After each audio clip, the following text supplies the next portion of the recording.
Chronique critique. Coup de cœur et coup de gueule dans la nouvelle émission de critique sur RPL Radio 89.2. Bonjour à toutes et à tous et bienvenue.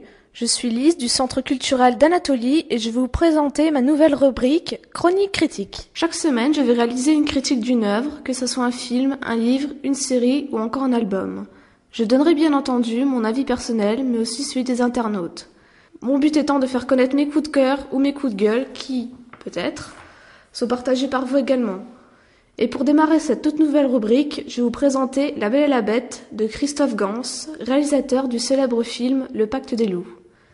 Ce film, sorti le 12 février 2014, nous conte l'histoire d'une jeune fille nommée Belle et d'une bête. Nous nous retrouvons en 1810. Après le naufrage de ses navires, un marchand ruiné doit s'exiler à la campagne avec ses 6 enfants. Parmi eux se trouve Belle, la plus jeune de ses filles, joyeuse et pleine de grâce. Lors d'un éprouvant voyage, le marchand découvre le domaine magique de la bête, qui le condamne à mort pour lui avoir volé une rose.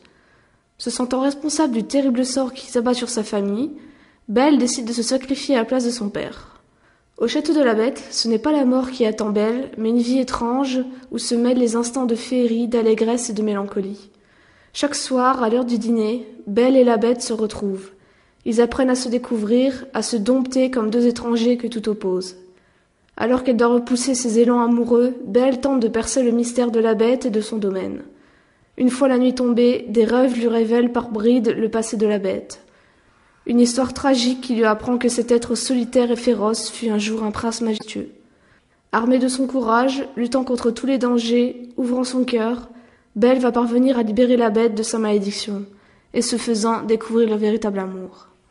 Avec 1 826 000 entrées en France, ce film semble avoir très peu touché le public face aux 19 237 000 entrées du long métrage français le plus rentable de l'année, Qu'est-ce qu'on a fait au bon Dieu?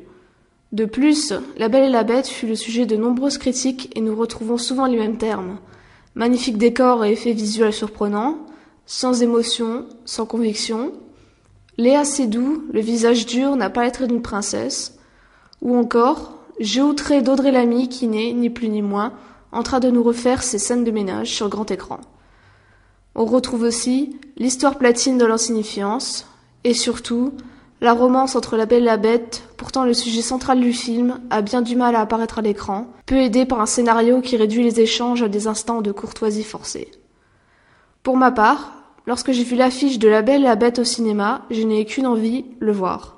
Après avoir attendu plusieurs mois, j'ai eu enfin ce que je souhaitais.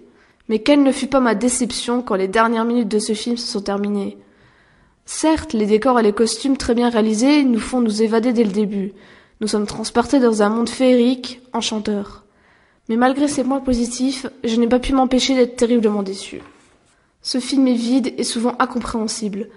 Les revirements de sentiments de Belle se font trop rapidement, sans qu'on comprenne vraiment ce qui se passe dans son cœur et dans sa tête. Certaines répliques de cette dernière me restent en travers de la gorge.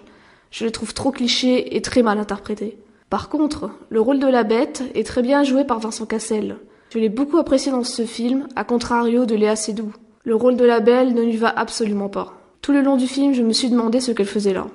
L'histoire, quant à elle, ne m'a aussi pas forcément plu. Quelques points m'ont particulièrement irrité et je n'ai pas vraiment aimé le film. Elle n'était pas mauvaise, mais j'espérais autre chose. En définitive, ce film m'a vraiment déçu.